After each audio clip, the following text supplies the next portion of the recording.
अगर कोई मुस्लिम समुदाय से आकर कांवड़ियों पर पुष्प वर्षा कर सकता है, कोई हिंदू समुदाय से आकर मदरसा चला सकता है, तो ये मैसेज पहुंचना तो गुलाम सरवर साहब ज़रूरी है।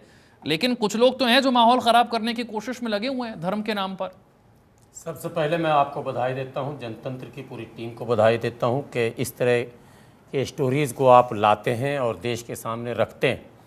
और देश के मुसलमानों से मैं अपील करता हूं, ज़रा इस स्टोरी को, आज जो ये चल रहा है, इसको ज़रा देखिएगा।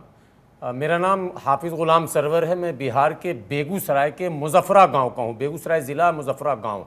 अगर मेरे गांव के भी लोग सुन रहे होंगे तो मैं उन्हें भी बताना चाहता हूं, मेरे दरवाजे पर आखिरी में जो देहांत हुआ उनका, वो भाजपा के सांसद रह के मरे हैं, भोला सिंह जी।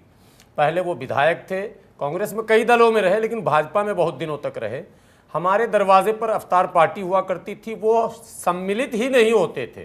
ताज्जुब यह है कि सम्मिलित होते थे अफ्तार में, और नमाज में जो नमाज खड़ी होती थी उसमें भी खड़े हो जाते थे।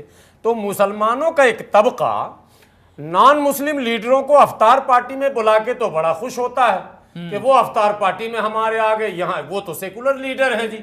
इसका मतलब आप उनके होली, दिवाली और त्योहारों में ना जाकर ये साबित कर रहे हैं कि आप कट्टर हैं। यदि वो अफ्तार पार्टी में आपके आ सकते हैं, यदि वो ईद, बकरीद, मुहर्रम में आ सकते हैं, तो फिर इसमें आपको भी वहां जाना पड़ेगा, आपको भी होली दिवाली मनानी पड़ेगी उनके साथ। जब तक खुशी और गम दोनों को नहीं बांटेंगे तो फिर ये बीमारी जो पैदा हुई है ना, इसमें जो अपीजमेंट की पॉलिटिक्स शुरू से चली है, एक तबके को कांग्रेस वालों ने क्या किया, सारी टोपी सिलवा ली। एक तो गांधी जी जो पहनते थे, नेहरू जी पहनते थे वो टोपी, एक जो जालीदार टोपी आप देखते होंगे पॉलिटिक्स में, और एक वो मखमल वाली जो कभी मैं भी पहन के आता हूं। ये 4-5 तरह की टोपी जो है सेकुलर पार्टियों ने खरीद ली, और उनके नॉन मुस्लिम लीडरों ने समय समय पर उस टोपी को पहनकर उस पूरे मुसलमानों को टोपी पहना के रख दिया।